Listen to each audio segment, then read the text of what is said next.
Cette vidéo porte sur la proposition subordonnée d'hypothèse qui peut présenter des difficultés importantes lorsqu'elle est employée dans un système hypothétique.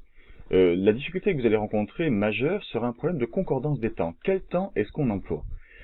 Alors un système hypothétique, c'est lorsqu'on a une proposition subordonnée qui exprime une hypothèse, introduite par la conjonction de subordination si, et dans la proposition principale est exprimée la conséquence de cette hypothèse si elle se réalise. Je m'explique avec un exemple. Ici, on a un système hypothétique. Si tu le voulais, tu serais un des meilleurs de ton équipe. Donc la proposition subordonnée introduite par si montre l'hypothèse de la volonté, et puis conséquence dans la principale, le personnage serait le meilleur. J'attire votre attention sur les temps. Dans la principale, on emploie le conditionnel. Le conditionnel se caractérise par le radical du futur et la terminaison de l'imparfait. Mais dans la proposition subordonnée, ce n'est pas le conditionnel qu'on emploie, c'est l'imparfait. Le système hypothétique exige cet emploi des temps. L'erreur la plus fréquente, très répandue, c'est d'employer le conditionnel partout, puisque vu qu'on part du principe que c'est une proposition subordonnée d'hypothèse, qui s'appelle aussi, je vous rappelle, proposition subordonnée de condition, eh bien ma foi, le conditionnel est le mode qui s'impose. C'est logique. Oui, c'est logique, mais c'est faux. Beaucoup de personnes auraient dit « si tu le voudrais, tu serais un des meilleurs de ton équipe ». C'est très fréquent et c'est une faute lourde, puisqu'en plus elle s'entend très clairement à l'oreille. Donc retenez cela.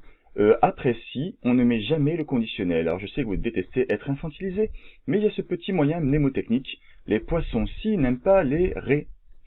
Le si n'aime pas le ré. Après si, vous ne mettez jamais la terminaison du verbe en ré. Cela signifierait que vous employez du conditionnel et c'est une faute très fréquente. Alors, un petit exemple, deux phrases d'exemple que je vous propose. Je vous laisse réfléchir 2 secondes.